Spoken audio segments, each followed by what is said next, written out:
कमरे की लाइट जलते ही मेरी चीखें निकल गईं और मेरे पैरों के नीचे से जमीन सरक चुकी थी। सामने खड़ा हुआ वो इंसान मेरा बाप नहीं था। वो तो हमारा मालिक मकान था, जिसके बेटे से मेरी शादी होने वाली थी। माँ, ये सब क्या है? यहाँ पर ये क्या कर रहे हैं? मेरा पूरा वजूद कांपने लगा। घर में बिखरा हुआ दहेज का सामान, टूटी हुई चीज और डकैती का डर एक लम्हे में हवा हो गया, क्योंकि सामने खड़ा हुआ सच उससे कहीं ज्यादा धमाका कर देने वाला था। माँ ने रोते हुए नजरें झुका ली। मरियम, यही तो तुम्हारे पापा हैं। मैं चिल्लाई, नहीं, ये झूठ है। मैं 18 साल जिस बाप के साये में पलती रही, जिसकी आहट अंधेरे में सुनती रही, वो ये गैर मर्द कैसे हो सकता है? उस रात अंधेरे का वो राज खुला जिसने मेरी पूरी जिंदगी की इमारत को हिलाकर रख दिया था। मेरा नाम मरियम है। हम दो बहन भाई थे। मैं बड़ी थी और मेरा भाई मुझसे 3 साल छोटा। जब से मैंने होश संभाला तो मैंने सिर्फ अपनी माँ को देखा था। वही हमारी पूरी दुनिया थी, वही हमारा सुकून थी। लेकिन हमारी दुनिया का निजाम चलाने वाला एक ऐसा किरदार भी था जिसको हमने कभी नहीं देखा था, पर उसका वजूद हमारे घर के जर्रे जर्रे में शामिल था। वहां पर हमारे पापा थे। हमारे घर का माहौल बाकी दुनिया से बिल्कुल अलग और अजीब सा था। हम शहर के बेहतरीन स्कूल में पढ़ते थे। हमारे कपड़े, जूते और बस्ते सबसे महंगे होते थे। घर में खाने पीने की भी रेलपेल फैली रहती, कभी कमी नहीं हुई। इस तरह बाहर से देखने पर तो हमारी फैमिली खुशहाल थी, लेकिन इस खुशहाली के पीछे एक ऐसा गहरा राज छुपा था जो मेरे बचपन से मेरे साथ पल रहा था। पापा का उसूल बहुत सख्त था। वो सुबह में हमारे जागने से बहुत पहले ही काम पर चले जाते और रात को जब वापस लौटते तो उस वक्त तक या तो हम सो चुके होते या फिर हमें सोने का हुक्म दे दिया जाता कि जल्दी बत्ती बुझाओ, बेटा, तुम्हारे पापा आने वाले हैं। माँ की आवाज़ रोज़ाना शाम के बाद हमारे घर में गूंजती। मुझे और मेरे भाई को बचपन में ये खेल लगता था, शायद पापा कोई जासूस हैं या कोई ऐसा काम करते हैं जिसमें रोशनी मना है। लेकिन जैसे जैसे मैं बड़ी हो रही थी, ये खेल एक खौफनाक उलझन बनता ही जा रहा था। जब वो घर आते तो घर की लाइट्स बंद कर दी जाती। सिर्फ एक ही बल्ब की रोशनी होती जो उनके कमरे में ही जल रहा होता, पर वो कमरा भी हमेशा अंदर से बंद रहता। हमने कभी पापा की आवाज़ ही नहीं सुनी थी। मैंने कई बार माँ से पूछा कि माँ, पापा हमसे मिलते क्यों नहीं हैं? क्या वो हमसे नाराज़ है? क्या हम बुरे बच्चे हैं? और माँ हर बार टाल जाती कि नहीं मरियम, मेरी जान, वो सारा दिन बहुत मेहनत करते हैं, इसीलिए थक जाते हैं और वो नहीं चाहते कि उनकी वजह से तुम्हारी नींद खराब हो। वो तुमसे बहुत प्यार करते हैं। देखो तो सही, कितने तोहफे लेकर आते हैं तुम दोनों के लिए। प्यार? भला ये कैसा प्यार था जो अंधेरे में छुपा हुआ था? जब मैं 12 साल की हुई तो मेरे अंदर सवालों ने बगावत करना शुरू कर दी। मुझे शक होने लगा कि शायद पापा का चेहरा जल गया या वो किसी पुलिस केस में शामिल हैं जो उनको अपना चेहरा छुपाने पर मजबूर करती है। एक रात मैंने तय कर लिया, चाहे माँ मुझे कितना ही डांटे, मैं आज अपने बाप का चेहरा देखकर रहूंगी। रात के 11 बज गए थे। बाहर गली में सन्नाटा छाया था। फिर अचानक से बाहर गेट पर हल्की सी आहट हुई। ये वो दस्तक थी जो सिर्फ माँ पहचानती थी। माँ ने फौरन से मेरी तरफ देखा तो घबराकर बोली कि चलो मरियम, लेट जाओ, जल्दी से लाइट बंद करो। फिर मैंने आंखें बंद कर ली, लेकिन मैं जाग रही थी। माँ कमरे से निकली और बाहर का दरवाज़ा खोलने गई। मैंने अपनी चादर में से थोड़ा सा झांक कर देखा तो उनका कमरा बंद रहा। दरवाज़ा खुलने की आवाज़ आई, फिर भारी कदमों की छाप, एक मर्द का साया अंदर दाखिल हुआ। वो साया बहुत लंबा और चौड़ा था। मेरा दिल जोर जोर से धड़क रहा था। वो साया मेरे कमरे के दरवाजे के पास से गुजरा तो मुझे तंबाकू और एक अजीब सी महंगी परफ्यूम की मिली जुली महक आई। वो मेरे कमरे के बाहर रुक गए तो मानो मेरी सांसें एक लम्हे को रुक गईं। क्या वो अंदर आएंगे? क्या आज वो मुझे देखेंगे? लेकिन वो एक लम्हा रुकने के बाद आगे बढ़ गए। सीधा माँ के कमरे में दरवाज़ा बंद हो गया और फिर वही डरावनी सी खामोशी फैल गई। लेकिन जब अगली सुबह मैं उठी तो मेज़ पर मेरे लिए एक नई घड़ी पड़ी हुई थी। साथ में एक पर्ची रखी हुई थी जिस पर लिखा हुआ था कि मेरी बेटी के लिए तोहफा। वो लिखाई बहुत खूबसूरत थी, लेकिन ये लिखाई किसकी थी? मेरा शक बढ़ता जा रहा था।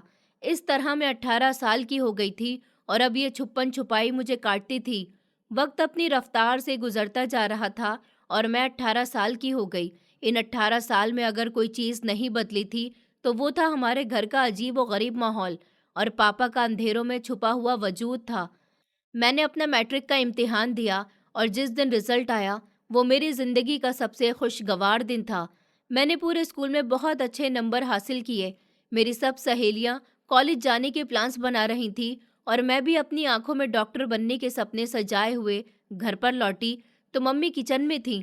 मैंने खुशी से चीखते हुए उनको गले से लगा लिया, माँ मैं पास हो गई, मेरे नंबर सबसे ज़्यादा आए हैं। अब मैं शहर के सबसे बड़े कॉलेज में एडमिशन लूंगी और डॉक्टर बनूंगी। मेरी बात सुनकर माँ के चेहरे पर खुशी तो आई थी, पर उसमें एक अनजाना सा डर भी शामिल था जिसने उन्हें खामोश करवा दिया। मैंने कहा, माँ आज आप पापा से बात करिए मेरे एडमिशन के लिए, कहीं उसकी तारीख गुजर नहीं जाए। मुझे कॉलेज जाना है और ये मेरा हक है। पर माँ ने नजरें चुरा ली। मरियम, तुम जानती हो तुम्हारे पापा के उसूल कितने सख्त हैं, वो शायद इस बात की इजाज़त नहीं देंगे। लेकिन क्यों माँ? मैं जिद पर अड़ गई थी। वो मेरे लिए इतना पैसा खर्च करते हैं तो क्या मेरी पढ़ाई के लिए इजाज़त नहीं देंगे? आप उनसे एक बार बात तो करिए ना। मेरे इतना कहने पर मम्मी ने बेदिली से हामी भर ली। वो रात मुझ पर बहुत भारी गुजरी। हमेशा की तरह घर की लाइट्स बंद कर दी गईं और मैं अपने बिस्तर पर लेटी हुई छत को घूरती रही और दिल ही दिल में दुआ करती रही कि काश वो अनदेखे बाप आज मेरी खुशी की खातिर अपना उसूल तोड़ दें। फिर रात के पिछले पहर वही भारी कदमों की छाप सुनाई दी। गेट खुला और फिर पापा के कमरे का दरवाज़ा बंद हो गया। मेरा दिल चाहा कि मैं दौड़कर उनके कमरे के बाहर जाऊं और चीख कर कहूं कि मुझे पढ़ना है, लेकिन बचपन से महसूस किए डर ने मेरे कदम को जकड़ लिया। फिर अगली सुबह जब मैं जागी तो माँ का चेहरा उतरा हुआ था। नाश्ते की मेज़ पर खामोशी छाई थी और मेरे पूछने पर माँ ने जवाब दिया जिसने मेरे सपनों को चकनाचूर कर दिया कि तुम्हारे पापा नहीं माने। वो कहते हैं कि ज़माना बहुत ख़राब है, लड़कियों का कॉलेज में जाना उनको पसंद नहीं, तुम बस अब घर पर रहो और घरदारी सीखो। मेरा दिल टूट गया। मैंने नाश्ता ऐसे ही छोड़ दिया, पर उस घर में पापा की आवाज़ के हुक्म के आगे किसी की नहीं चलती थी। मैंने अपने पापा से नफरत महसूस करना शुरू कर दी। वो भला कैसा बाप था जो न अपनी बेटी का चेहरा देखता था और ना ही उसको खुश देख सकता था। अभी इस दुख को कुछ ही दिन गुजरे थे कि हमारी जिंदगी में एक नया तूफान आ गया। एक दोपहर हमारे घर की घंटी बजी। ये हमारे मालिक मकान जयान साहब सोफे पर बैठे हुए बड़े गौर से घर को देखते हुए मानो परख रहे थे। वो एक बारो पर्सनालिटी के मालिक थे। सफ़ेद बालों में वो किसी फिल्मी सेठ की तरह लगते थे। मैंने उनके लिए चाय मेज़ पर रखी तो उन्होंने मुझे सर से पाँव तक देखा। उनकी नज़रों में एक अजीब सी परख थी जिसने मुझे कुछ परेशान कर दिया। मैंने उनको सलाम किया और अचानक जाने लगी तो उन्होंने मुझे रुकने का इशारा किया। अरे वाह, बच्ची तो बड़ी हो गई है अब। उन्होंने माँ की तरफ देखकर कहा कि दरअसल परवीन, मैं आज एक ख़ास मकसद के लिए आया हूँ। मेरा बेटा रैयान कनाडा से अपनी पढ़ाई पूरी करके वापस आ गया है। मैं चाहता हूँ कि उसकी शादी जल्दी से कर दूँ। मुझे अपने बेटे के लिए एक शरीफ और घरेलू लड़की की तलाश है और मेरी नज़र में मरियम से बेहतर कोई भी नहीं। उनकी बातें सुनकर मेरे पैरों के नीचे ज़मीन निकल गई। शादी? पर अभी तो मैंने कॉलेज जाने के लिए ज़िद की थी और अब ये शादी की बात। मैंने बेयकीनी से अपनी माँ की तरफ देखा। मुझे उम्मीद थी कि माँ फौरन से ही मना कर देगी कि हमारी बच्ची अभी छोटी है और पढ़ना चाहती है, लेकिन माँ तो खामोश रहीं। उनके चेहरे पर ना हैरत थी और ना ही इनकार का कोई असर। फिर जयान साहब ने अपनी बात जारी रखी। देखिए परवीन, आप लोग सालों से मेरे मकान में रह रहे हैं। मैंने कभी आपको किराएदार नहीं समझा। मेरा बेटा रैयान लाखों में एक है और मरियम अब यहाँ पर राज करेगी। आप अपने पति से बात कर लीजिए, लेकिन मुझे नहीं लगता कि वो मेरे इस रिश्ते को ठुकराएंगे। उन्होंने पति के शब्द पर खास जोर दिया। माँ ने अपना सर झुका लिया और दबी हुई आवाज़ में बोली कि जयान साहब, आप जो फैसला करेंगे वो हमारे हक में बेहतर ही होगा। मैं इनके पापा से बात कर लूँगी। मुझे यकीन नहीं आ रहा था कि माँ ने एक लम्हा भी बिना सोचे ये बात कैसे कह दी कि मैं भी तो कुछ कहना चाहती थी, पर मेरी बात नहीं सुनी गई और उस रात घर में मामूल से ज़्यादा सन्नाटा था। फिर जब पापा के आने का वक्त हुआ तो मेरा दिल डर और गुस्से से भर गया। मुझे लगा कि आज मेरी किस्मत का सौदा होने वाला है। अंधेरे में जब पापा आए तो मैं जाग रही थी।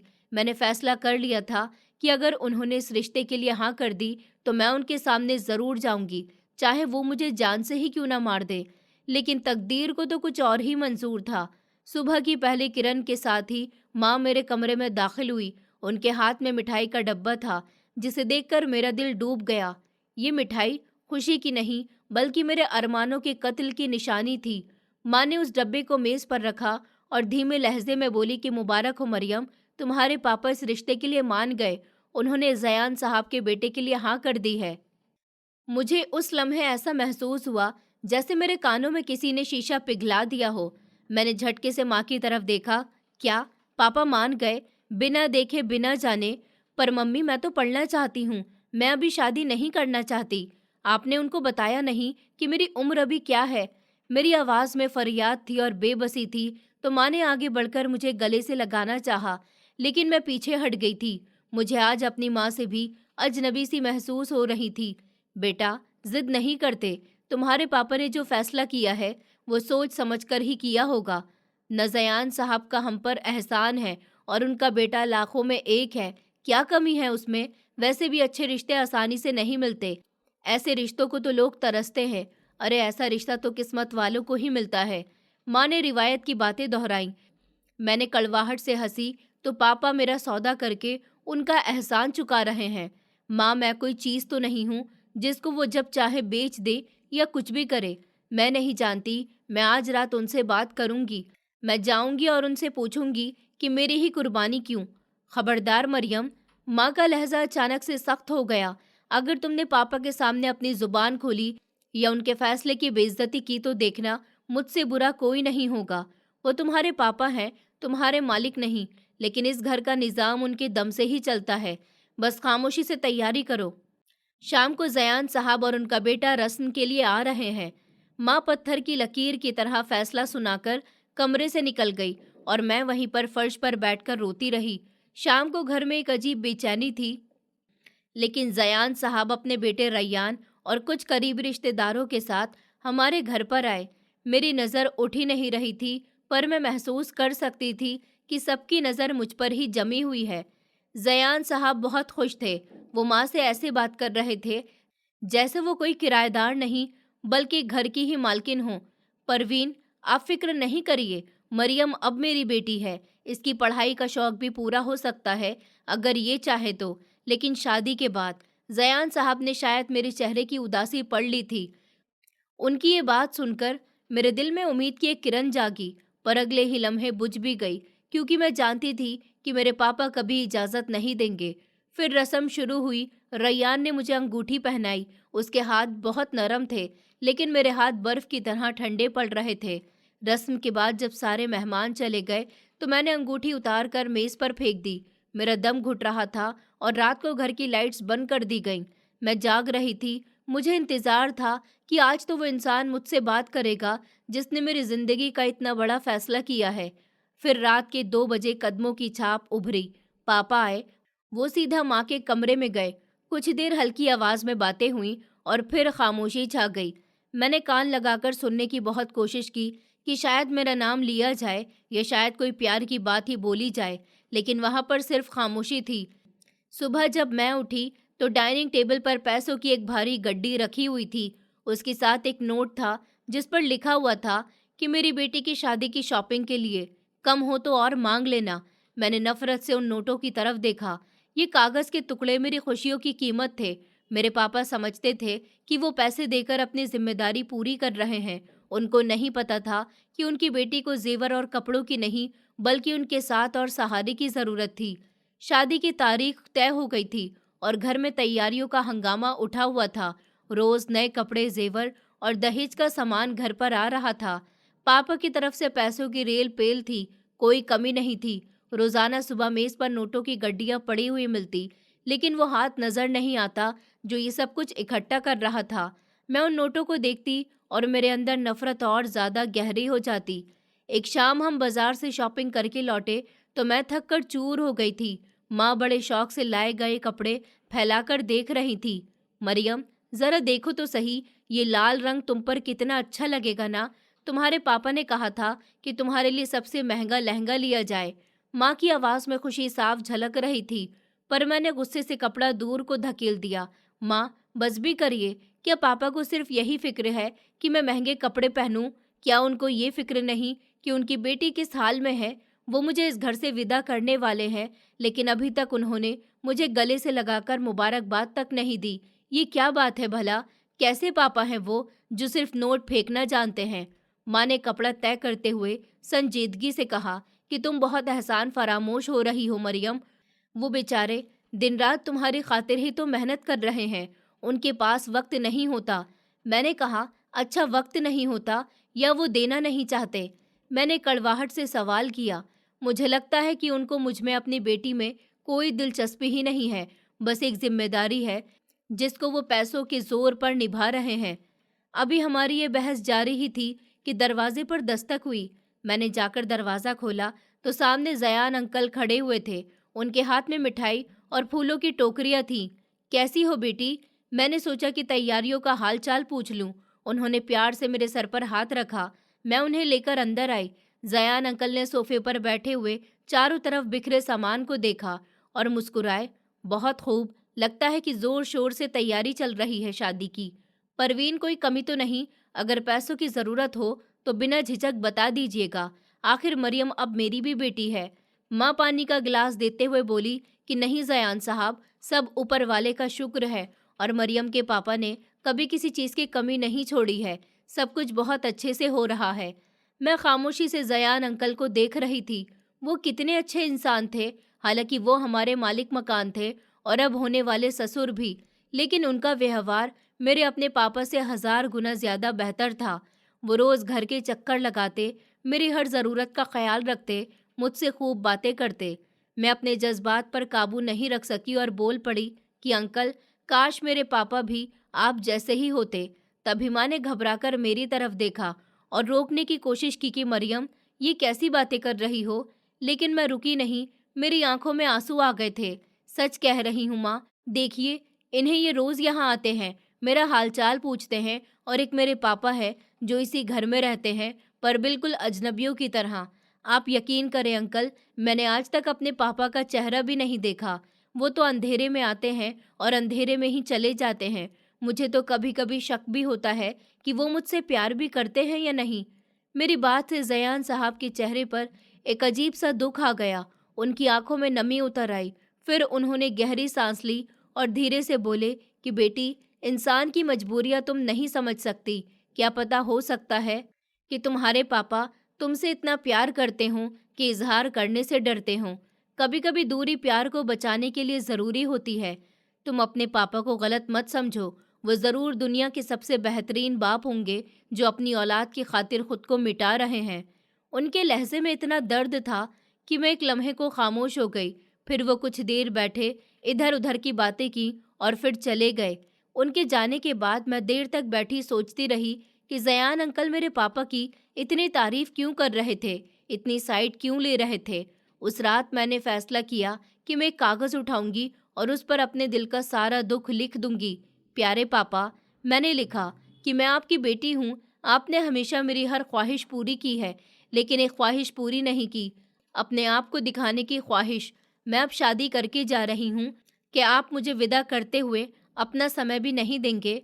अगर आप आज रात नहीं मिले तो मैं समझूंगी कि मेरा कोई बाप ही नहीं है। फिर मैंने वो खत पापा के कमरे के दरवाजे के नीचे सरका दिया और जब रात हुई, घर की बत्तियां गुल हो गईं। फिर मैं अपने दरवाजे से कान लगाए हुए बैठी थी। हमेशा की तरह भारी कदमों की आहट आई। उसके थोड़ी देर के बाद वो रुके। शायद उन्होंने वो कागज़ देख लिया था। कागज़ उठाने की सरसराहट हुई। फिर एक लंबी, बहुत लंबी खामोशी। मैं अपना दिल थामे इंतज़ार करती रही कि शायद अब वो मेरे कमरे की तरफ आएंगे, शायद आज वो दरवाज़ा खोलेंगे, शायद मुझे गले से लगाएंगे। लेकिन कुछ देर के बाद सिर्फ एक दरवाज़ा खुलने और बंद होने की आवाज़ आई। वो अपने कमरे में चले गए। सुबह जब मैं उठी तो मेरे ख़त के जवाब में कोई ख़त नहीं था, बल्कि मेरे तकिए के पास सोने का एक भारी सेट रखा हुआ था। ये उनका जवाब था, शब्दों की जगह सोना, प्यार की जगह दौलत। मैंने एकदम वो सेट उठाकर दीवार पर दे मारा। मुझे इस दौलत से नफरत हो गई थी। सच में वो इंसान पत्थर था, बिल्कुल पत्थर। उनको मेरे जज्बात की कोई कदर नहीं थी, लेकिन मुझे क्या खबर थी कि वो पत्थर अंदर से कितना जला हुआ, कितना टूटा हुआ था। और वो सिसकियाँ किसी मामूली दुख की नहीं, एक उम्र भर की कुर्बानी की निशानी थी। माँ ने जमीन पर गिरा हुआ सोने का सेट उठाया और साफ करके मुझे दिखाया। उनकी नजरों में गुस्से की जगह बेबसी थी। तुम पागल हो गई हो मरियम, जानती हो ये कितना कीमती है। तुम्हारे पापा ने कितने अरमानों से भेजा है और तुमने इसको ठुकरा दिया। मैंने सख्ती से अपना चेहरा उनकी तरफ घुमा लिया। माँ, मेरे लिए ये सिर्फ मिट्टी है। मुझे सोना नहीं चाहिए। मुझे वो बाप चाहिए जो इस सोने के साथ अपना प्यार भी भेजते। उन्होंने मेरी बात का जवाब देना भी गवारा नहीं किया। वो तो सिर्फ नोट फेंकना जानते हैं और कुछ नहीं। उसके बाद माँ ने उस सेट को डिब्बे में बंद किया और फिर मेरे पास बैठ गई। बेटा, तुम उनकी मजबूरी को नहीं समझ रही हो। वो तुमसे मिलना चाहते हैं पर हालात इजाज़त नहीं देते। क्या करें? वो भी कौन से हालात? मैं एकदम से बोली, क्या वो कोई मुजरिम है? क्या उनका चेहरा बिगड़ा हुआ है? मैं 18 साल की हो गई हूँ। मैं कोई बच्ची नहीं हूँ जो आपकी इन बातों से बहल जाऊंगी। मैंने फैसला कर लिया है कि अगर मेरी विदाई वाले दिन वो सामने नहीं आए तो मैं शादी नहीं करूंगी। माँ घबरा गई। ऊपर वाले के लिए ऐसी बातें मत कर। शादी सर पर रखी है और तुम जिद लेकर बैठ गई हो। इस दौरान बाहर गेट पर गाड़ी के हॉर्न की आवाज आई। थोड़ी देर के बाद जयान अंकल अंदर दाखिल हुए। उनके साथ एक नौकर था जिसने फूलों की टोकरियां उठा रखी थी। जयान अंकल ने मेरी सूजी हुई आंखों को देखा तो फौरन से परेशान हो गए। क्या बात है गुड़िया, आंखें क्यों सूजी हुई हैं? क्या तबीयत खराब है? उनके लहजे में ऐसा अपनापन था कि मेरा सब्र टूट गया। मैं फूट फूट कर रो पड़ी।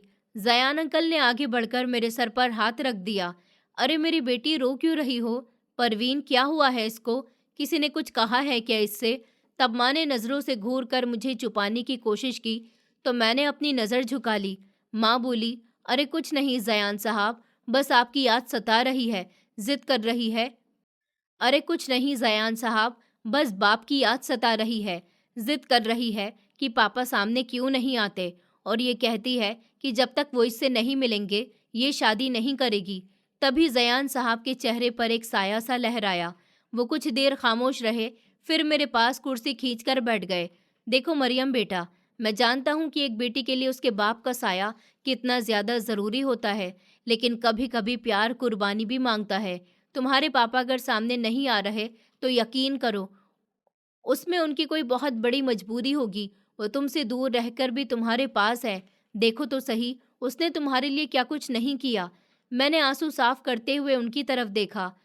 अंकल, मजबूरी की भी कोई हद होती है। 18 साल, 18 साल क्या कम होते हैं? मुझे लगता है उनको मुझसे कोई प्यार नहीं रहा। काश मेरे पापा आप जैसे अंकल होते। आप रोज आते हैं, मेरा हाल पूछते हैं, मेरी खुशी का भी ख्याल रखते हैं। जयान अंकल की आंखों में नमी तैरने लगी। उन्होंने अपने चश्मे को उतार कर साफ किया और धीमे लहजे में बोले कि काश मैं तुम्हारी ये कमी पूरी कर सकता बेटा, लेकिन तुम फिक्र नहीं करो। जिस दिन तुम विदा होगी मैं वहीं पर मौजूद होऊंगा। तुम्हारे साथ तुम्हारे बाप की जगह मैं खड़ा रहूंगा। सच में? मैंने बिल्कुल बच्चों की तरह उम्मीद से पूछा। क्या आप मुझे विदा करेंगे? हाँ बेटा, बिल्कुल। उन्होंने मुस्कुराते हुए वादा किया कि मैं वादा करता हूँ कि तुमको तुम्हारे बाप की कमी महसूस नहीं होने दूंगा।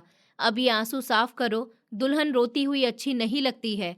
उनके जाने के बाद मुझे कुछ सुकून मिला। जयान अंकल सच में बहुत अच्छे थे। एक अजनबी होकर भी वो मुझे इतना मान दे रहे थे जितना मेरे सगे बाप ने कभी मुझे नहीं दिया। शादी में अब सिर्फ 2 दिन बाकी रह गए थे। मेहंदी की रस्म की तैयारी हो रही थी। रात के वक्त जब सब मेहमान चले गए और घर में खामोशी सी छा गई तो मैं पानी पीने के लिए किचन में आई तो मेरी नज़र पापा के कमरे के दरवाजे पर पड़ गई। अंदर से किसी की आवाज़ आ रही थी। मैं वहीं पर रुक गई। मेरा दिल ज़ोर ज़ोर से धड़कने लगा। आज मुझे उनसे बात करनी थी। मुझे पूछना था कि आखिर वो मुझसे क्यों छुपते हैं। मैंने अपने अंदर हिम्मत जमा की और दरवाजे पर दस्तक दी। पापा, मैंने उन्हें पुकारा, लेकिन अगले पल अंदर बिल्कुल खामोशी छा गई। एक हंसने की आवाज़ जो आ रही थी वो रुक गई तो मैंने कहा, देखिए पापा, मैं जानती हूँ कि आप अंदर ही हैं। प्लीज़ दरवाज़ा खोलिए ना, मुझे आपसे बात करनी है। मैं परसों शादी करके जा रही हूँ अपने घर। क्या आप मुझे एक बार भी नहीं देखेंगे? मेरी किसी बात का कोई जवाब नहीं आया तो मैंने दोबारा दस्तक दी। पापा, अगर आपने आज दरवाज़ा नहीं खोला तो मैं समझूंगी कि मैं अनाथ हूँ। मेरा कोई बाप ही नहीं है। आप सिर्फ एक खुदगर्ज इंसान है जो अंधेरे में छुपकर जिंदगी गुजार रहे हैं। मेरी आवाज़ ऊंची होती जा रही थी। तभी माँ दौड़ती हुई आई और मेरे मुंह पर हाथ रख दिया। पागल हो गई हो क्या मरियम? ये क्या कह रही हो? चलो अपने कमरे में। नहीं मम्मी, मैंने उनका हाथ झटक दिया कि आज फैसला होकर रहेगा। या तो ये दरवाज़ा खुलेगा या फिर मैं इस घर से चली जाऊंगी। ये तमाशा ख़त्म होना ही चाहिए। तभी अचानक से दरवाजे की कुंडी घूमने की आवाज़ आई। मैं और माँ दोनों हैरान हो गए। माहौल में एक भारी और काँपती हुई आवाज़ गूंज गई। आवाज़? ये आवाज़ मैंने कहाँ सुनी थी? ये लहज़ा इतना जाना पहचाना सा क्यों था? मैंने गौर से अंधेरे में देखने की कोशिश की। मेरे पापा मेरे सामने खड़े हुए थे, लेकिन वो आगे बढ़कर रोशनी में नहीं आ रहे थे। तुम क्या चाहती हो बेटी? उन्होंने पूछा। मैं आपको देखना चाहती हूँ, मैंने रोते हुए कहा। मैं रोशनी में आपका चेहरा देखना चाहती हूँ। मेरी बात सुनते ही वो एक कदम और पीछे हट गए। नहीं, ये मुमकिन नहीं है, तुम जाओ यहाँ से। उन्होंने दरवाज़ा बंद करने की कोशिश की, पर मैंने आगे बढ़कर दरवाज़ा पकड़ लिया। नहीं पापा, आज आपको मेरे सवालों का जवाब देना ही होगा। आप मुझसे क्यों छुपते हैं? कौन सा गुनाह किया है ऐसा? मैं इस कश्मकश में ही थी कि अचानक बिजली का बटन दबा दिया। पूरे हॉल में रोशनी फैल गई। मेरे सामने पापा ने फौरन से अपने चेहरे पर दोनों हाथ रख लिए और तेजी से पीछे मुड़ गए। मैं उनका चेहरा नहीं देख सकी थी, पर उनके हाथों में पहनी हुई अंगूठी और कलाई पर बंधी हुई घड़ी मुझे नजर आ गई।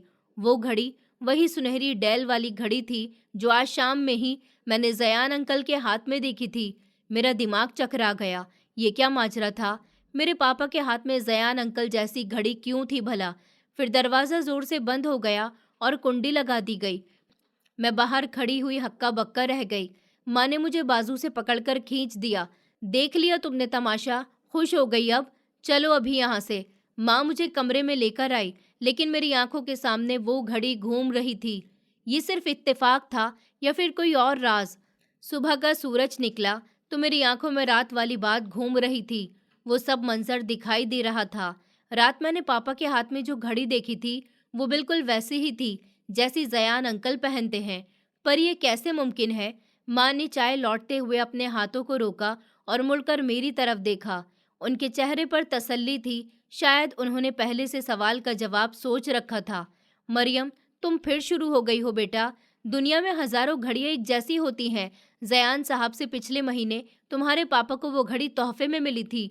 वो उनके पास काम करते हैं, किराएदार हैं, तो क्या मकान मालिक तोहफा नहीं दे सकता? तुम हर बात में इस तरह इतना चेक क्यों करती हो? मैं खामोश हो गई। माँ की सफाई काफी सही थी। सच में जयान अंकल तो बहुत अच्छे इंसान थे। उन्होंने पापा को तोहफा दिया होगा। मैंने खुद को समझाया कि मेरा शक बेकार है। फिर दोपहर को घर में मेहंदी की रस्म थी। मेरी सहेलियां और रिश्तेदार जमा हो रहे थे। ढोलक की छाप पर गीत गाए जा रहे थे, पर मेरा दिल वीरान था। सब लड़कियां अपने बाप और भाइयों के साथ तस्वीरें बनवा रही थी। मेरा भाई छोटा था, वो खुशी से इधर उधर भाग रहा था, पर मेरे सर पर बाप का साया नहीं था। अचानक से ड्राइंग रूम में जयान अंकल आए। वो आज भी बहुत ज्यादा शानदार लग रहे थे। उन्होंने क्रीम कलर की शलवार कमीज पहन रखी थी। वही सुनहरी घड़ी उनके हाथ में भी चमक रही थी। मैंने उनकी घड़ी को घूर कर देखा। जयान अंकल मेरे पास आए। पूछा, बेटी, ये उदासी क्यों? आज तो बहुत खुशी का दिन है ना। देखो, मैं तुम्हारे लिए क्या लेकर आया हूँ। उन्होंने एक मखमल का डिब्बा मेरी गोद में रखा। मैंने उसको खोला तो उसमें हीरे के बुंदे रखे हुए थे। ये मेरी तरफ से मुंह दिखाई का तोहफा समझ लो। वो मुस्कुराए। मैंने उनकी आंखों में देखा और कहा कि शुक्रिया अंकल, लेकिन मुझे जेवर नहीं चाहिए। मुझे तो वो चाहिए जो मेरे नसीब में नहीं है। मेरी बात से जयान अंकल संजीदा से हो गए। क्या मतलब मरियम? मैंने इतना कहा मेरे पापा, और बस रोनेहार हो गई। मैंने कांपती आवाज में कहा कि देखिए, सब लड़कियां अपने पापा के साथ हैं और मेरे पापा भी इसी घर में एक कमरे में बंद हैं और बाहर नहीं आ रहे। अंकल, आप उनसे कहिए ना, वो आपकी बात मानते हैं। आपने उनको घड़ी भी दी है, तो क्या आप उनको हुक्म नहीं दे सकते कि वो अपनी बेटी के सर पर हाथ रख दें? जयान अंकल ने एकदम से अपनी घड़ी पर हाथ रखा और फिर गहरी सांस ली। बेटी, मैंने कोशिश भी की, बहुत कोशिश की, लेकिन तुम्हारा बाप बहुत जिद्दी इंसान है। उसके अपने कुछ काम हैं, कुछ वादे हैं जो उसने खुद से किए हुए हैं। वो उन वादों का पक्का है, लेकिन तुम यकीन रखो, वो इस वक्त भी तुम्हें देख रहा है और उसका दिल तुम्हारे लिए दुआ के लिए उठा हुआ है। मुझे कैसे देख रहा है? अचानक मैंने अपने चारों तरफ देखा। दीवारों के आर पार तो नजर नहीं आता। प्यार की नजर दीवारों से नहीं दिखती। जयान अंकल ने कहा कि चलो उठो, तैयार हो जाओ, मेहमान आने वाले हैं। और हाँ, अगर तुम्हें किसी चीज़ की ज़रूरत हो तो अपने इस बाप को बता देना, मैं यहीं पर मौजूद हूँ। उन्होंने अपने सीने पर हाथ रखा। उनका अंदाज इतना सुकून दे गया कि मेरा शक फिर से दब गया। कोई अजनबी इतना अपनापन भरा व्यवहार कैसे रख सकता है? शाम गहरी हो गई, मेहंदी की रस्म हो रही थी। मैं पीले जोड़े में स्टेज पर बैठी हुई थी। सब हंस रहे थे, गा रहे थे। अचानक से मेरी नज़र सामने वाले बरामदे पर गई। वहां पर अंधेरे में कोई खड़ा हुआ था, एक साया। मेरा दिल धक से रह गया। क्या वो पापा थे? मैंने बहुत गौर से देखा। साया वहीं एक जगह खड़ा हुआ था, न हिल रहा था न झुल रहा था। मैंने अपनी सहेली को कहा कि देखो सामने कौन है, तो उसने मुड़कर देखा। कहा, मरियम, वहां पर तो कोई भी नहीं है। फिर अंधेरे में मैंने दोबारा से देखा। सच में वहां पर अब कोई नहीं था। क्या ये मेरा वहम था? लेकिन मुझे यकीन था कि मैंने किसी को देखा है। मैंने नज़र घुमाई तो दूसरी तरफ से जयान अंकल मेहमानों को खाना खिला रहे थे। अगर जयान अंकल वहां पर हैं तो ये साया किसका था? जरूर वो पापा ही होंगे। वो छुप छुप कर मुझे देख रहे थे। मेरा गुस्सा आंसुओं में बदल गया। वो छिपकर मुझे देख सकते हैं पर सामने आकर मुझे गले नहीं लगा सकते। भला ये कैसा प्यार है? मैंने दिल में ठान लिया कि अब मैं उनको नहीं बुलाऊंगी। कल मेरी विदाई है, मैं घर से चली जाऊंगी और फिर कभी वापस नहीं आऊंगी। न उनसे मिलूंगी जिसने मुझे सारी जिंदगी तरसाया है। रात गई जब रस्म खत्म हुई और सब चले गए तो मैं अपने कमरे में आई। मुझे नींद नहीं आ रही थी। कल मेरी जिंदगी का सबसे बड़ा दिन था। मैं एक नई दुनिया में जाने वाली थी, एक ऐसे इंसान के साथ जिसको मैंने कभी सिर्फ तस्वीरों में देखा था। एक ऐसे इंसान के साथ जिसको मैंने सिर्फ तस्वीरों में देखा था, या एक आध बार हकीकत में। रैयान जयान अंकल का बेटा था तो ज़रूर अच्छा ही होगा, पर मेरा दिल डर रहा था। मैंने तकिए के नीचे हाथ डाला तो वहाँ एक लिफाफा था। मैं चौंक गई। ये कब आया? मैंने उस लिफाफे को खोला तो उसमें 5 लाख का चेक था और एक छोटी सी चिट्ठी थी जिसमें लिखा था, ये मेरी बेटी के नाम। मुझे माफ़ कर देना मरियम, बस ये 2 शब्द की माफ़ कर देना। मैंने गुस्से में उस चेक के टुकड़े टुकड़े कर दिए। मुझे कोई भीख नहीं चाहिए थी। मैंने वो कागज के टुकड़े हवा में उछाल दिए। अब बहुत देर हो गई थी। अब माफी का वक्त गुजर गया था। मैं इस घर की दहलीज पार कर लूंगी और उसके साथ ही इस घर का दरवाजा बंद कर दूंगी, हमेशा के लिए। शादी से एक रात पहले घर में अजीब सी खामोशी छाई थी। सब सो गए थे पर पूरा घर दहेज के सामान से भरा पड़ा था। मैं अपने कमरे के बिस्तर पर लेटी हुई छत को घूर रही थी, पर मेरी नींद मेरी आंखों से बहुत दूर थी। ये इस घर में अब मेरी आखिरी रात थी। कल मैं यहाँ से हमेशा के लिए विदा हो जाऊंगी, पर मेरे दिल में एक ही बात थी कि क्या मैं बिना अपने बाप से मिले चली जाऊंगी। फिर रात के 2 बज गए थे। अचानक से बाहर बैठक में कुछ खड़खड़ाहट हुई। मेरा दिल जोर जोर से धड़कने लगा। मैं बिस्तर से उठी और दबे पांव दरवाजे की तरफ बढ़ गई। मैं पर्दा हटाकर हॉल में आई तो मेरे रोंगटे खड़े हो गए। हॉल में घुप अंधेरा छाया हुआ था, पर खिड़की से आने वाली रोशनी में मुझे 3 साए नजर आए। उनके चेहरे पर मास्क थे और हाथों में चाकू चमक रहे थे। वो सीधा उस कमरे की तरफ बढ़ रहे थे जहां पर मेरा दहेज और जेवर रखे हुए थे। कौन है वहां पर? अचानक से माँ की चीख गूंज गई। वो शायद पानी पीने किचन में गई थी और एक साया तेजी से माँ की तरफ आया, उनका मुंह दबोच लिया। दूसरे चोर ने माँ की गर्दन पर चाकू रख दिया। उसने धमकी दी कि आवाज मत निकालना वरना जान से मार दूंगा। बताओ सोना कहाँ है? मैं डर से कांपने लगी। मैं सोच रही थी कि मैं क्या करूं कि अचानक से एक धमाका हुआ। वो दरवाजा जो हमेशा बंद रहता था, पापा का कमरा, वो पूरी ताकत से खुल गया। अंधेरे में एक साया बाहर निकला और गरजदार आवाज में बोला कि खबरदार जो मेरी पत्नी और बेटी की तरफ आंख भी उठाई तो। पापा ने आओ देखा न ताओ, सीधा चोरों पर झपट पड़े। एक चोर ने उन पर हमला किया, पर पापा ने उसका हाथ मरोड़कर उसे जमीन पर दे मारा। दूसरे चोर ने चाकू से वार किया तो पापा ने बाजू आगे कर दिया। चाकू उनके बाजू पर लगा। वो रुके नहीं, वो शेर की तरह दहाड़ रहे थे। घर में अजीब अफरा तफरी सी मच गई। मैं अब और बर्दाश्त नहीं कर सकी। भागते हुए स्विच बोर्ड की तरफ बढ़ी। मैंने दीवार पर लगे हुए सब बटन दबा दिए। अगले लम्हे पूरा हॉल रोशनी से नहा गया। तेज रोशनी में सबकी आंखें चौंधिया गईं। चोर तो रोशनी देखते ही खुली खिड़की से छलांग लगाकर भाग गए, पर मेरी नजरें उन पर नहीं थीं। मेरी नजरें उस इंसान पर जम गईं जो हाफता हुआ दीवार के सहारे खड़ा हुआ था और उसके बाजू से खून टपक रहा था। माँ फर्श पर गिरी हुई रो रही थी। मैंने नजर उठाई, सामने खड़े इंसान का चेहरा देखा तो मेरे पैरों तले से जमीन खिसक गई। वो मेरे पापा थे, जो सालों से अंधेरे में छुपे हुए। वो कोई और नहीं बल्कि हमारे मालिक मकान जयान अंकल थे। वही सफेद कुर्ते शलवार में, आंखों पर चश्मा और चेहरे पर दर्द। मैंने कांपती हुई आवाज में पुकारा, जयान अंकल, आप यहाँ पर क्या कर रहे हैं? और मेरे पापा कहाँ पर है? माँ, ये क्या तमाशा है? माँ ने रोते हुए अपना सर पीट लिया। जयान अंकल दीवार का सहारा लिए मुश्किल से खड़े थे और उनके बाजू से खून बह रहा था, पर उनको अपने जख्म की कोई परवाह नहीं थी। उनकी नजरें सिर्फ मेरे चेहरे पर जमी हुई थी, जहां पर नफरत और हैरत के आसार थे। मैंने चीख कर कहा कि माँ, बोलते क्यों नहीं हो? अगर ये मेरे पापा हैं तो रैयान कौन है? क्या वो मेरा भाई है? आप लोगों ने मेरा रिश्ता मेरे ही भाई से तय कर दिया। इतना बड़ा गुनाह! आप लोगों को ऊपर वाले से डर नहीं लगा? मैं अभी पुलिस को बुलाऊंगी। मैं फोन की तरफ गई तो जयान अंकल ने दर्द के बावजूद आगे बढ़कर मेरा रास्ता रोक लिया। उनकी आवाज में वही रौब था जो मैंने हमेशा उनमें देखा था। रुक जाओ मरियम, मेरी बात सुनो। मैं तुम्हारा बाप नहीं हूँ। जो तुम समझ रही हो वैसा नहीं है। अचानक मैं रुक गई। मेरा दिमाग बुरी तरह से हिल चुका था। मैंने पूछा कि अभी तो माँ ने कहा कि आप मेरे बाप हैं। ये ड्रामा क्या है? कभी बाप बनते हैं, कभी मकान मालिक। आखिर सच क्या है? तभी माँ रोते हुए जयान साहब के पास गई और अपनी चादर फाड़कर उनके जख्म पर पट्टी बांधने लगी। उनकी यह हरकत मेरे लिए और हैरान कर देने वाली थी। मेरी माँ एक गैर मर्द के जख्म पर पट्टी बांध रही थी। मैंने चीख कर कहा, माँ, आप क्या कर रही हैं? ये गैर मर्द है। माँ ने मेरी तरफ देखा। उनकी आंखों में अब दर्द की जगह एक अजीब सा रौब था। उन्होंने जयान अंकल के हाथ पर अपना हाथ रखा और मेरी आंखों में आंखें डालकर वो सच बोल दिया जिसने मुझे पत्थर का बना दिया, कि ये कोई गैर मर्द नहीं है मरियम।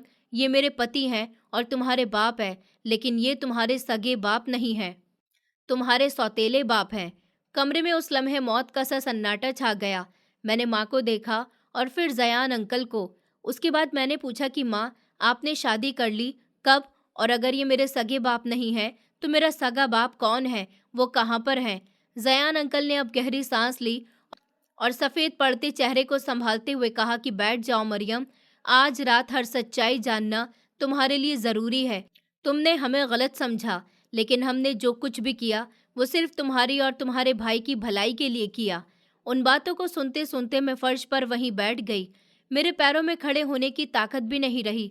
मैंने कहा कि मुझे कहानी नहीं सुनाइए, मुझे बस ये बताइए कि मेरा बाप कौन है?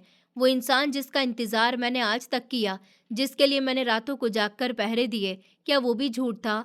माँ मेरे पास आई और मेरे कंधे पर हाथ रखकर बोली कि वो झूठ नहीं था, लेकिन वो पूरा सच भी नहीं था। तुमने आज तक जिस इंसान को अंधेरे में आते जाते महसूस किया, वो जयान साहब थे। पिछले कई सालों से ये इंसान तुम्हारे बाप का किरदार निभा रहे हैं। माँ की बातें मेरे वजूद को और ज्यादा जमा गईं। मैंने बेयकीनी से माँ की तरफ देखा, जो फर्श पर बैठी आंसू बहा रही थी। मैंने पूछा, तो फिर मेरा सगा बाप कहाँ है? माँ का गला भर आया और उनकी आवाज़ कटने लगी। उन्होंने कहा कि मरियम, सच यही है कि तुम्हारे सगे बाप का नाम सैफ था। वो एक बहुत मेहनती और शरीफ इंसान थे, पर ऊपर वाले को कुछ और ही मंजूर था। जब तुम सिर्फ 3 साल की थी तो एक ट्रैफिक हादसे ने उनको हमसे छीन लिया। वो मर गए। मैंने सवाल किया कि और मेरा भाई? वो तो मुझसे 3 साल छोटा है। अगर मेरे पापा 3 साल के होने पर मर गए थे तो भाई कैसे पैदा हुआ? माँ की हिचकियाँ बंध गईं। उन्होंने बताया कि तुम्हारा भाई तुम्हारे बाप के मरने के 3 महीने बाद इस दुनिया में आया था। वो अनाथ पैदा हुआ। उसने तो अपने बाप का चेहरा भी नहीं देखा। मेरे दिल पर जैसे किसी ने हथौड़े दे मारे हों। मैंने जयान साहब की तरफ इशारा किया और पूछा कि तो फिर ये सब क्या है? ये सहूलतें और ये इंसान जो पापा बनकर अंधेरे में आते हैं, ये सब क्यों? जयान साहब ने पहली बार कहा कि बेटी, ये झूठ नहीं है, ये एक बहुत बड़ी कुर्बानी है जो तुम्हारी माँ ने तुम्हारे लिए दी है, और मैंने तुम्हारी माँ के लिए। मैंने तुम्हारी माँ की हालत देखी थी। मैं जानता था कि ये बहुत शरीफ औरत है। इन हालात ने उनको तोड़ दिया। मैंने इन्हें शादी का ऑफर दिया था कि तुम अनाथ नहीं रहो। माँ ने बात आगे बढ़ाई। उन्होंने कहा कि मैंने पहले इनकार कर दिया था। मैं नहीं चाहती थी कि मेरे बच्चों के सर पर सौतेले बाप का साया हो। मैं डरती थी कि कहीं मेरी दूसरी शादी तुम दोनों की जिंदगी बर्बाद न कर दे। पर जब तुम्हारा भाई पैदा हुआ तो वो बहुत बीमार था। मेरे पास इलाज के लिए पैसे तक नहीं थे। इस वक्त जयान साहब ने ही मेरी बहुत मदद की और मुझसे एक वादा किया। मैंने उनसे पूछा कि कैसा वादा? माँ ने बताया कि उन्होंने कहा था कि वो तुम दोनों के बाप बनेंगे, पर कभी तुम पर अपनी मर्जी नहीं चलाएंगे। वो तुम्हारे सगे बाप की जगह लेने की कोशिश नहीं करेंगे, बल्कि सिर्फ एक साया बनकर रहेंगे, ताकि तुम दोनों के सर पर बाप का साया बना रहे और दुनिया की नज़रों से भी बच जाओ। मैंने जयान साहब को देखा। उन्होंने कहा कि ये तुम्हारी माँ की शर्त थी कि मैं रात के अंधेरे में आऊं, ताकि तुम मुझको देख नहीं सको। वो चाहती थी कि तुम दोनों इस एहसास के साथ बड़े हो कि तुम्हारा बाप जिंदा है। मैं इतने साल अपनी ही औलाद से मुंह छुपाता रहा। मरियम, मैं तुम्हारे सामने आता था और तुमसे बात करता था, पर एक अजनबी बनकर। मैंने पूछा कि अगर आप इतने अच्छे इंसान हैं तो फिर मेरे रिश्ते का क्या ड्रामा है? अपने ही बेटे से मेरी शादी क्यों तय की? जयान साहब ने कहा कि रैयान मेरा बेटा है और तुम मेरी बेटी। मैं जानता था कि अगर तुम्हारा रिश्ता कहीं बाहर गया तो लोग तुम्हारे ऊपर बातें बनाएंगे, जाने क्या क्या बातें पूछेंगे, तो शायद तुम्हें वो अच्छा नहीं लगे। मैं तुम्हें टूटते हुए नहीं देख सकता था। रैयान सब जानता है, उसने खुद तुम्हें पसंद किया है। उस रात सारे पर्दे फाश हो गए थे और अगली सुबह मेरी विदाई का दिन भी निकल आया। पर मुझे फैसला करना था कि मैं सच को गले से लगाऊं या फिर इस घर से भाग जाऊं। सुबह के सूरज की रोशनी खिड़कियों से छनकर अंदर आ रही थी, पर कमरे में अभी भी बीते हुए वक्त की घुटन गूंज रही थी। मेरा गुस्सा हैरत दुख में बदल गया। मेरे सामने दो लोग खड़े हुए थे। अब मेरी जान, मेरी माँ, जिनके कदमों में स्वर्ग था, पर उन्होंने मुझे नरक जैसे शक में धकेल दिया, और दूसरे जयान साहब, जो मेरे लिए बहुत खास भी थे और मेरे मुजरिम भी। मैंने सवाल भरी नजरों से माँ की तरफ देखा, जो अपनी चादर में मुंह छुपाए हुए रो रही थी। मैंने आगे बढ़कर उनके कंधे पर हाथ रखा। मैंने पूछा, माँ, आखिर क्यों आपने इतना बड़ा ड्रामा रचाया? अगर ये मेरे बाप नहीं थे तो मुझे इतने साल किसका इंतजार रहा था? मुझे बताइए कि मेरा असली बाप कहाँ है? उस वक्त माँ की आंखों में आंसू भर आए। उन्होंने सर उठाया और वो बात कही जिसने मेरी दुनिया, मेरी जिंदगी को पूरी इमारत की बुनियाद से हिला दिया। माँ की आवाज़ हल्की थी, पर अब और कुछ झूठ नहीं बोल सकती थी। माँ ने कहा कि मरियम, तुम मुझसे सच पूछती हो तो सुनो। तुम्हारा बाप तो जब तुम सिर्फ 3 साल की थी मर गया। तुम्हारा भाई तुम्हारे बाप की मौत के बाद ही पैदा हुआ। उस वक्त मेरी दुनिया उजड़ गई थी। सब रिश्तेदारों ने मेरा साथ छोड़ दिया। मुझे मनहूस समझकर घर से निकाल दिया गया। मैं बहुत परेशान थी। फिर मैंने ये मकान किराए पर लिया था कि तुम दोनों को सुरक्षित रख सकूं। माँ की सांस फूली, पर रुकी नहीं। उन्होंने जयान साहब की तरफ इशारा किया। मैं जानती थी कि रिश्तेदार मुझ पर तरह तरह की बातें करेंगे, जमाना जीने नहीं देगा, लेकिन उस वक्त इस मालिक मकान यानी कि जयान साहब ने ही मेरा साथ दिया। उन्होंने मेरे हालात देखे और मेरे लिए शादी की ख्वाहिश की, पर मैं अपने बच्चों की खातिर शादी नहीं करना चाहती थी। मैं तुम्हें अकेले पालना चाहती थी और लोगों की बातों से अलग। मेरा दिल बहुत परेशान था। मैं डरती थी कि सौतेले बाप कहीं तुम दोनों को घर से ना निकाल दे। मैंने जायान साहब की तरफ देखा, जो खामोशी से सर झुकाकर खड़े थे और उनके बाजू से खून बह रहा था। माँ ने अपनी बात जारी रखी। उस दिन तुम्हारे सौतेले बाप ने मुझसे वादा किया था कि कभी भी मेरे बच्चों को अपना चेहरा नहीं दिखाएंगे और उनको पता भी नहीं चलेगा कि उनका बाप मर चुका है। उस दिन से ही ये मेरे साथ शादी करके मेरी मदद करते रहे। तुम्हें पालने और सहारा देने का काम इस इंसान का है। उन्होंने अपनी औलाद की तरह तुम्हें संभाला, पर कभी तुम्हारे सामने नहीं आए। मैंने तड़पकर पूछा, लेकिन इतनी देर तक इस बात से पर्दा क्यों रखा? अगर शादी की ही थी तो सबको बताया होता। क्यों नहीं बताया? हमें क्यों अंधेरे में रखा? उन्होंने सिसकते हुए कहा कि ये सिर्फ दुनिया के डर की वजह से था। मुझे डर था कि दुनिया मुझ पर बातें करेगी कि मैंने पति को जानबूझकर मारा। मैं किसी दूसरे आदमी से शादी करना चाहती थी, इस वजह से अपने पति को मार दिया। इस बात को इल्ज़ाम की तरह देखा। इस डर की वजह से मैंने उनके साथ शादी कर ली। मैंने सिर्फ तुम दोनों को ये कहा था कि तुम्हारा बाप रात को आता है। माँ की ये बात सुनकर मेरे पैरों के नीचे की ज़मीन खिसक गई। एक औरत ने अपनी इज्जत और अपने बच्चों के लिए अपनी पूरी जिंदगी एक राज बनाकर गुजार दी। उस वक्त मेरा रोने का मन हुआ, पर मालिक मकान, जो कि मेरा होने वाला ससुर भी था और मेरा सौतेला बाप भी, आगे बढ़ा। उन्होंने प्यार से मेरे सर पर हाथ रखा और बोले, बेटी, अब तुम मेरे बेटे की बीवी बनने जा रही हो। रैयान मेरा बेटा है और तुम मेरी बेटी। ये रिश्ता तय करने का मकसद भी यही था कि जब बात खुलेगी तो तुम्हें एतराज़ नहीं होगा। ज़यान साहब ने और कहा कि मैंने सोचा था कि अगर तुम दोनों की शादी हो ही जाए तो ये राज हमेशा के लिए खूबसूरत रिश्ते में बदल जाएगा। रैयान तुम्हारा सगा नहीं है, इसलिए तुम्हारी शादी उससे जायज़ है। मैं चाहता था कि तुम्हें कभी पराया घर नहीं देखना पड़े। मैंने अपनी माँ की तरफ देखा, जो शायद शर्मिंदगी से ज़मीन में गिरी जा रही थी। मेरा दिल माँ के प्यार से भर गया, पर मैंने आगे बढ़कर उनको ज़ोर से गले लगा लिया और रोते हुए कहा कि माँ, आपने कोई गुनाह नहीं किया, तो आप ऐसे क्यों लोगों से, अपनी औलाद से शर्मिंदा होती हैं? आप अपनी औलाद की जिम्मेदारी निभाने के लिए उनसे झूठ बोलती रहीं। मैं जानती हूँ कि मेरी माँ कितनी प्यारी है और मेरी ज़रूरत के लिए आपने अपनी खुशियाँ तक कुर्बान कर दी। माँ ने मुझे गले से लगा लिया और हम दोनों माँ बेटी देर तक रोते रहे। मेरे दिल से सारी नफरत खत्म हो गई। मैंने मुड़कर अपने होने वाले ससुर, अपने सौतेले बाप का हाथ पकड़ लिया। मैंने उनका शुक्रिया अदा किया। उन्होंने हमारे लिए इतना कुछ किया। उन्होंने इतने साल अपनी पहचान मिटाकर हमें बाप का साया दिया। उन्होंने मेरी खातिर रात के अंधेरे में आना जाना जारी रखा, ताकि मैं अनाथ होने का डर महसूस न करूं। अगले दिन मेरी शादी धूमधाम से हुई। मैं विदा होकर रैयान के साथ चली गई। रैयान सच में बहुत बेहतरीन इंसान साबित हुए, जो सब कुछ जानते हुए भी मुझे बेहद इज्जत देते थे। जयान साहब ने मुझे बेटी की तरह विदा किया, और इस बार वो अंधेरे में नहीं थे, बल्कि सबके सामने मेरा माथा चूमकर मुझे दुआएं दे रहे थे। फिर उसके कुछ समय के बाद हम इंग्लैंड शिफ्ट हो गए। मेरी माँ अब अकेली नहीं है, वो जयान साहब के साथ उनके घर में रहती है। वहाँ कोई अंधेरा नहीं होता, घर की लाइट हमेशा जलती रहती है। सबको मेरी माँ और जयान साहब के निकाह के बारे में पता है। मैंने जाते वक्त माँ से ये कहा था कि किसी से छुपाने की ज़रूरत नहीं है, ऊपर वाले की तरफ से ये जायज़ रिश्ता है। जब नीयत साफ हो तो लोगों की परवाह करना छोड़ दीजिए। ये रिश्ता पाक है, तो चोरी किस चीज़ की। पर हम जब इंग्लैंड पहुंचे थे तो नए शहर की ताजगी, हर तरफ की रोशनी और नई जिंदगी का एहसास मेरे दिल को सुकून दे रहा था। रैयान ने मुझे अपने हाथों में थामे रखा, जैसे मैं अभी भी उसकी सबसे कीमती जिम्मेदारी थी। रास्ते में कार के अंदर मैंने उनकी तरफ देखा। उनकी आंखों में वही प्यार था जो देखकर मुझे एहसास हुआ कि अब मैं अकेली नहीं थी और अब डर के लिए कोई जगह बाकी नहीं रही। हमारे घर में दाखिल होते ही मुझे हर कोने में सुकून नजर आया।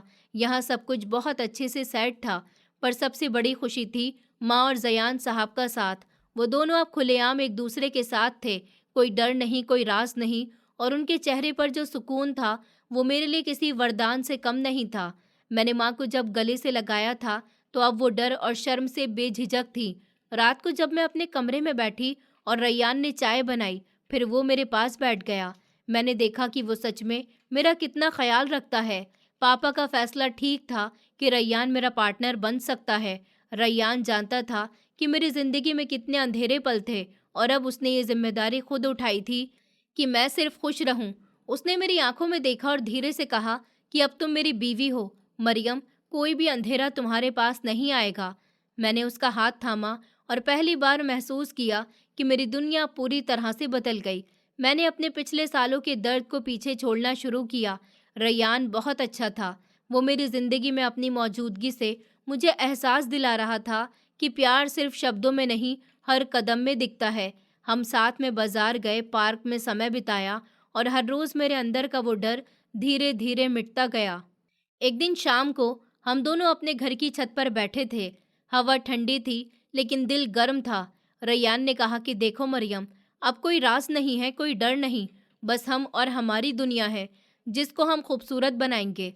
मैंने उनकी आंखों में देखा और मुस्कुराई। उस समय मैंने तय किया कि अब मैं अपनी जिंदगी के हर फैसले खुद लूंगी। मेरे पास अब प्यार, सुरक्षा और भरोसा था, तीनों एक साथ था। कुछ महीनों बाद मैंने अपनी पढ़ाई और करियर पर ध्यान देना शुरू किया। रैयान हमेशा मेरे साथ था, मेरी छोटी छोटी कामयाबी पर गर्व करता, मुझे एनकरेज करता। मैं समझ गई थी कि सच और सच्चाई का सामना करने से ही जिंदगी में सुकून मिलता है। हमारे बीच अब कोई राज नहीं था। हमारा रिश्ता बिल्कुल खुले आसमान की तरह था, जिसमें हर बात, हर इमोशन साफ और प्योर था। और इस बीच मेरी माँ और जयान साहब भी खुश थे। मैंने देखा कि उनका प्यार और साथ अब दुनिया के लिए भी खुला हुआ था। उन्होंने मुझे वो सिखाया कि प्यार, सुरक्षा और जिम्मेदारी कभी किसी डर या झूठ के सहारे नहीं होनी चाहिए। मेरी जिंदगी अब पूरी तरह से बदल चुकी थी। अंधेरे की जगह उजाला था, डर की जगह भरोसा, और अकेलेपन की जगह परिवार और प्यार। रात में जब मैं सोती, मैं अब अतीत की परछाई से डरती नहीं थी। मैं जानती थी कि अब मेरी जिंदगी में जो भी आएगा, मैं उसका सामना कर सकती हूँ, क्योंकि मेरे पास परिवार, प्यार और विश्वास है। और सबसे बड़ी बात, अब कोई भी मुझे अकेला नहीं कर सकता। इस कहानी से ये साफ होता है कि जिंदगी हमेशा सीधी और आसान नहीं होती।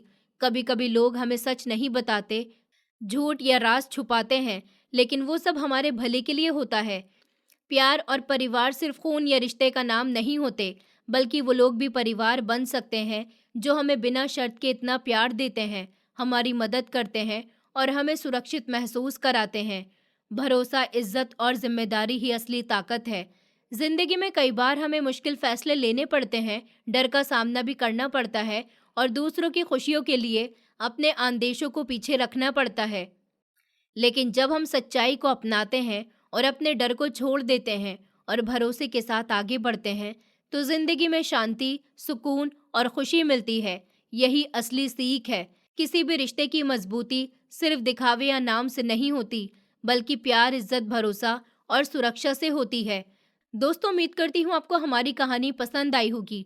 कहानी पसंद आई है तो वीडियो को लाइक करें, चैनल पर नए हैं तो चैनल को सब्सक्राइब करें और हाँ, नोटिफिकेशन बेल को ज़रूर दबाएं ताकि अगली अपडेट सबसे पहले आपको मिले।